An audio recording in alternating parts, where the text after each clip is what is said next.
And Taylor Chrisman will read it in.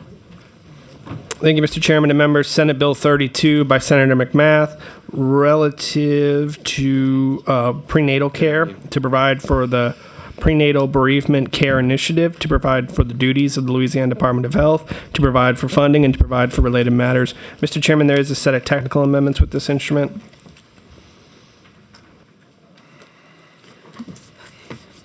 I'll offer them up if you can read it in. The set before the committee is 4609. That's 4609. This set is online and been distributed to members. This set is purely technical. All right, members, are there any objections or questions on the amendments? Hearing none, the amendments are adopted. Mr. Chairman, on your bill. Thank you, Mr. Chairman. This is an incredibly important bill. I'm very proud to be the author of it. It came to me when a constituent of mine, Kristi Lamarck, who's sitting here, reached out about a bill that Texas had recently passed called Everly's Law. And the purpose of the bill, this bill, is to establish a perinatal bereavement initiative within LDH's Office of Women and Community Health to assist hospitals in obtaining cooling beds and bereavement training to support families who have lost their babies. After hearing the incredibly moving testimony regarding the potential impacts of this bill in Senate Health and Welfare, the entire committee decided to co-author the bill. I have two very courageous, strong women next to me that I think they can tell their story individually to put it into perspective is why it's so important for a surprising number of people. So with that, I'll turn it over to Kristi. Thank you. Good morning, Chairman and members of this committee. Thank you for the opportunity to speak today. My name is Kristi Lamarck Bordelon. I'm a proud resident of Louisiana. I serve as a bereavement nurse navigator for Women and Children's Services at St. Tammany Health System. I have the privilege of serving families that have had miscarriages, stillbirths, and infant losses. And while it's the heaviest work I have ever done, it's also the most sacred. Because in these moments, I'm not just a nurse. I'm a witness to love and to loss happening at this exact same moment. But before I was a nurse, I was a mother experiencing loss myself. 28 years ago, I lost my daughter when she was just 20 months old. Her name was Angèle, and we affectionately called her Angel. And I can tell you the pain of losing that child does not go away. You don't move on. You learn how to carry it. You never forget those moments you had or the moments you wish you had just a little bit more time for. This is why this matters so deeply to me.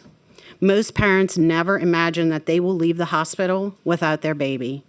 They may imagine first cries, first photos, and taking their baby home. They don't imagine silence. They don't imagine holding a baby they have to say goodbye to. And in those moments, families remember everything. They remember who spoke to them, how we spoke to them, whether they were rushed or whether we slowed down long enough to see them and truly care for them. Research shows that hospital staff care for these families can significantly impact their healing, either positive or negative. In traumatic situations, our brains often remember the smallest little details and becomes essential to that our healthcare providers are equipped with the right tools and training.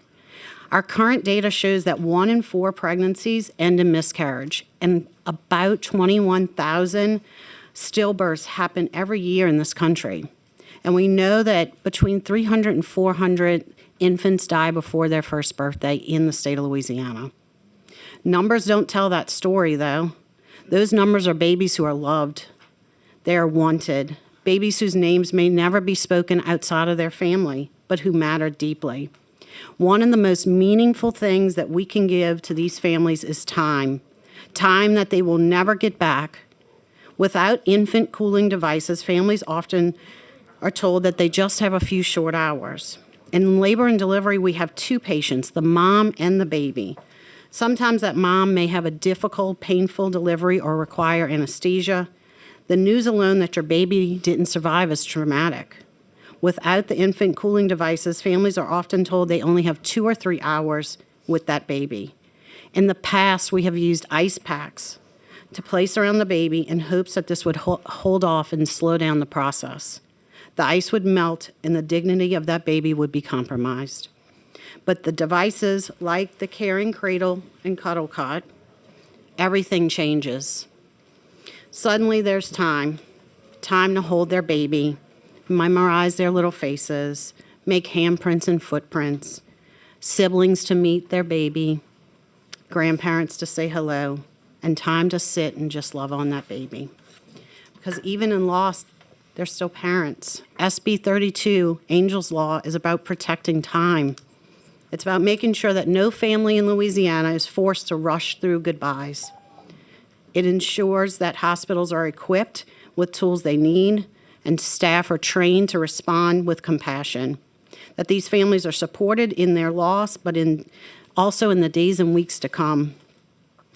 How we show up in those moments matters more than we can ever understand. Because long after that hospital stay is over, long after the room is empty, those memories remain. So today I'm asking you to think beyond policy and think about these people. Think about the patient. Think about the mom who's not ready to let go, the father trying to stay strong while his heart is breaking.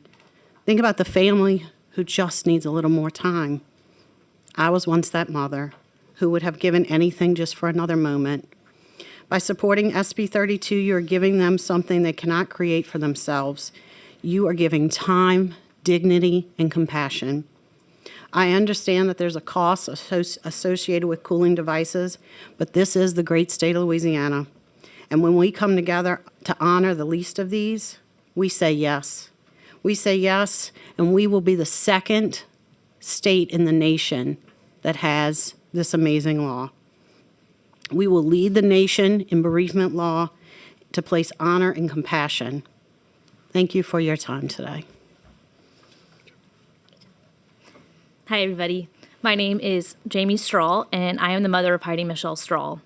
Heidi was born May 4th, 2024, and died during childbirth. The only reason I was able to spend 2 days holding my daughter is because the hospital had a cooling device.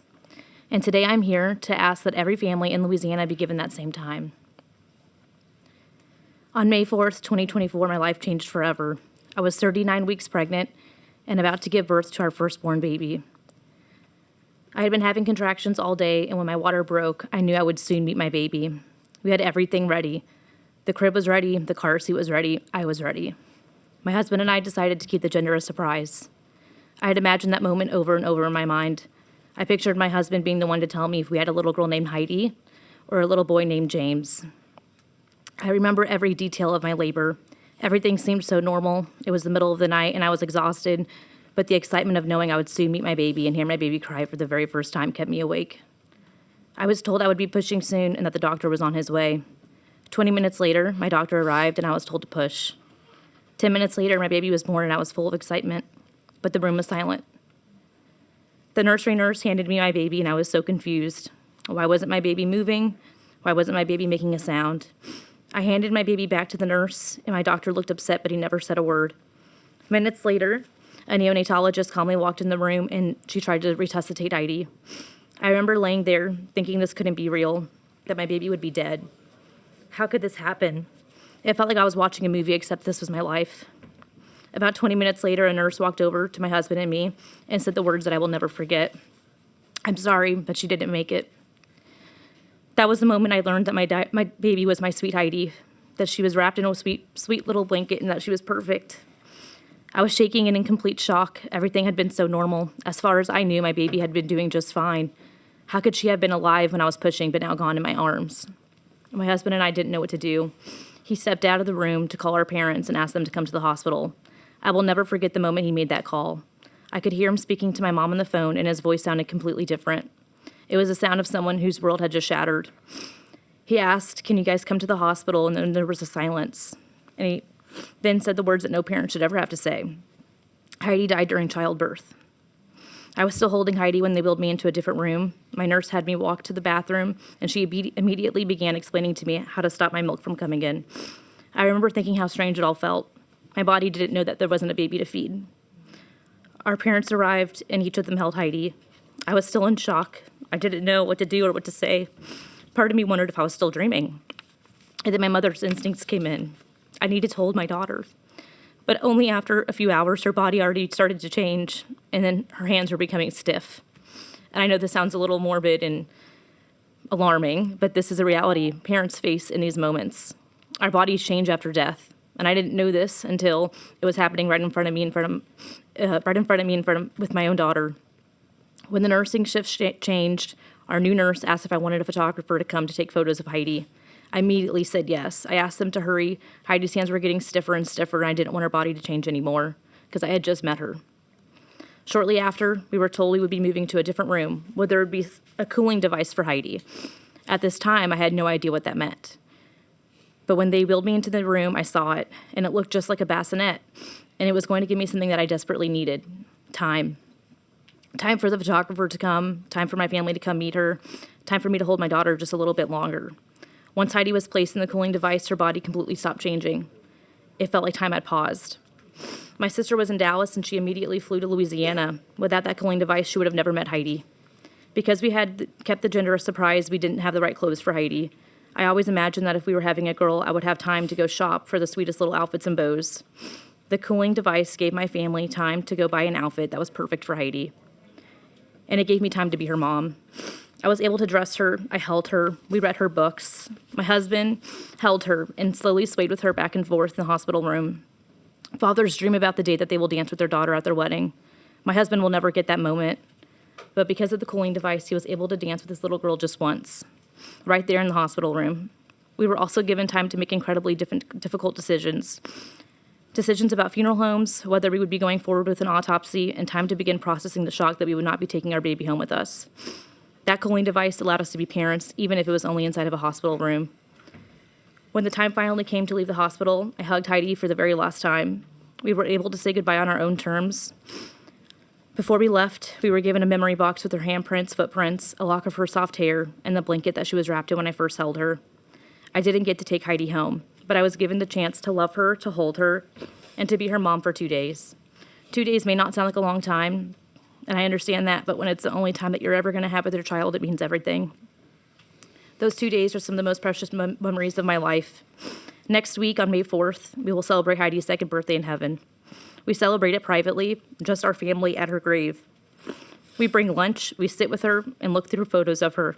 We talk about her, and remember every little detail about her. Those memories are all we have, and now they are everything to us. Heidi had the cutest little chin, and she had big feet, soft cheeks, and she was beautiful. Because of that time, I was able to memorize her face, make memories with her, and those memories validate the fact that I am her mother and she is my child. Heidi's story is one of negligence and heartbreak, but she is my baby and she is perfect in every way. And the memories I have with her are what keep me going. The time I had with Heidi has shaped my life in ways I never expected. Since then, we have welcomed Heidi's little brother into the world, and I will make sure that he knows he has a sister in heaven. In the midst of my grief, I founded Heidi St. James, a nonprofit working to change how baby loss is cared for in Louisiana. Through this work, I learned something heartbreaking. Many families in Louisiana are not given time like I was given with Heidi. Some parents are only given a few hours with their baby. Some parents are told their baby will be placed on ice packs. Some families never get photographs, and some leave without keepsakes like footprints or handprints. And many nurses are never trained on how to care for families that experience the death of a baby. Instead of compassion and guidance, some parents are met with confusion, silence, or even worse experiences during the most devastating moment of their lives. Grieving parents should not have to race against time to say goodbye to their child. Heidi deserved time, and every baby does in Louisiana. Angel's Law changes that. This bill ensures that hospitals have cooling devices and bereavement recess where families are not rushed in saying goodbye to their baby. This bill does something very simple, and it gives families time. Time to hold their baby, time for family to meet them, and time for them to make memories that will last for the rest of their lives. The day Heidi died, I was given the gift of time, and today you all have the power to give that same gift to every single family in Louisiana. Thank you. Thank you. Next speaker, Erica and Zena.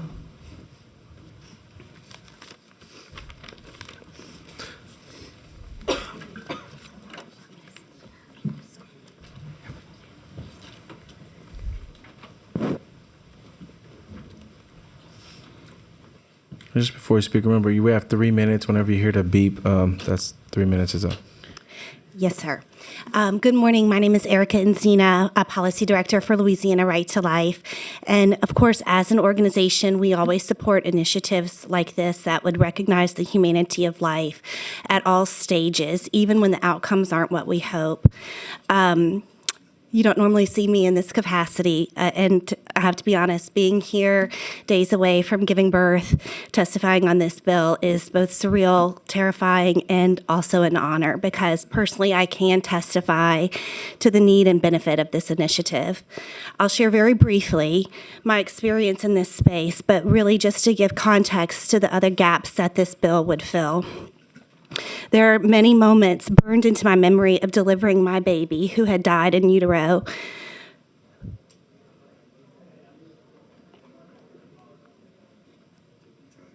I'm so sorry.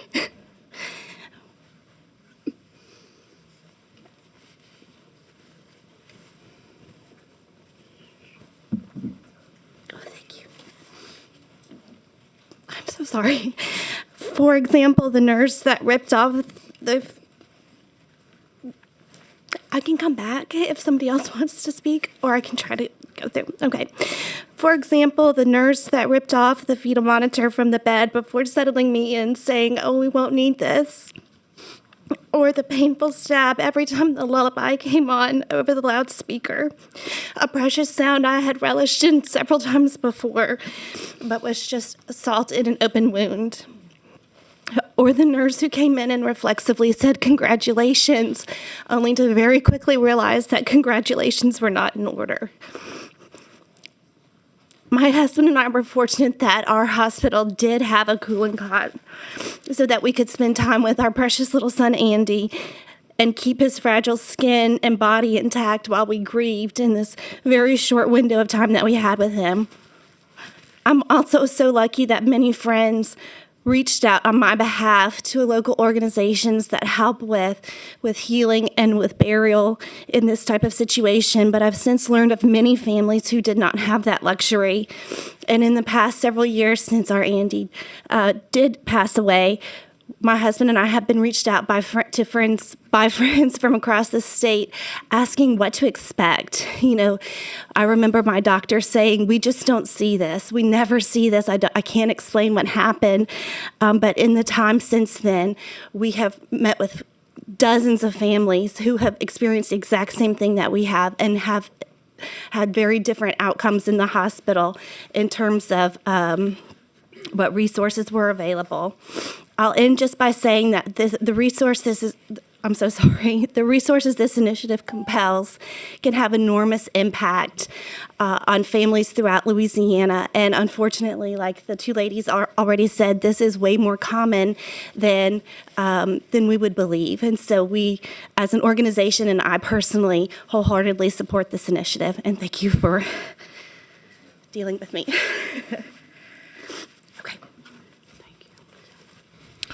There's 4 questions in the queue. You can stay. Take your time. It may be for you. If it's for the chairman, we'll call him back up. Rep. Chasson? It's for chairman? Okay, you're going to report. Okay, Rep. Burrell, is this for these ladies? Thank you, Mr. Chairman. I'm sorry.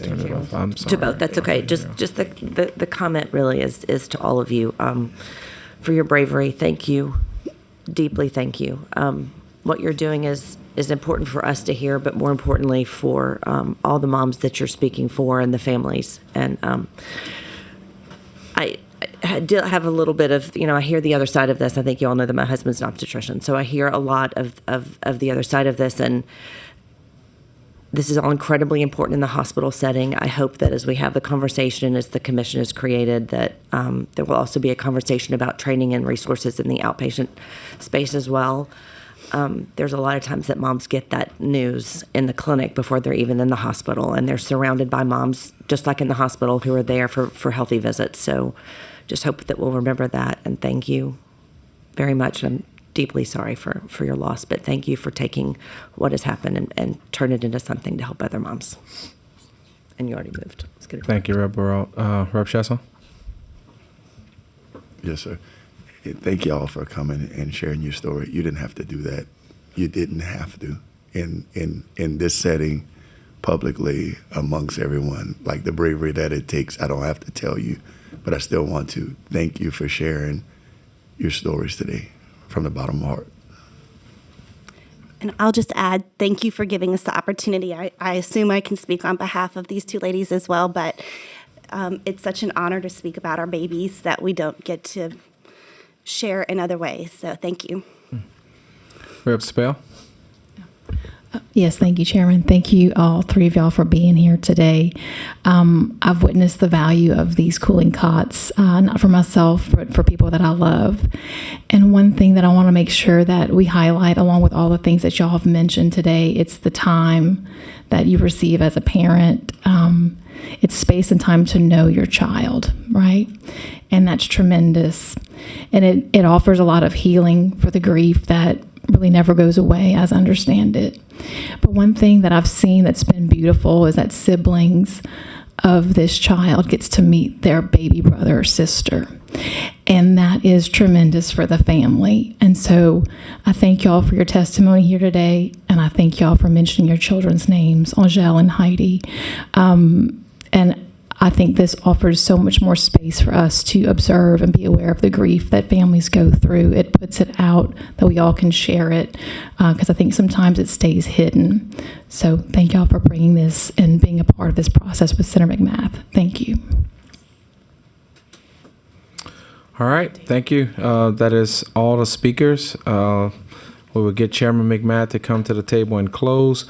Members, there are a total of 39 green cards. There is no red cards, obviously, but there are 39 cards in support. We won't read them all. Rep. Chasson? Just really quickly, thank you for bringing this. I leaned over. I like to think I understand everything when it comes to medicine. I had never even heard of this device before. I had to lean over and ask my fellow reps, like, I'd never heard of this device before. So just thank you, sir. Well, I wasn't aware of it a few months ago until Ms. Lamarck brought it to my attention. And, point of pride, I guess, for St. Tammany Parish Hospital. I want to thank them for doing this already and being a leader in that space. And there are several other hospitals that do this. And there was conversation of, a potential cost. There are organizations set up nationally that supply hospitals with these amazing devices. So, yeah.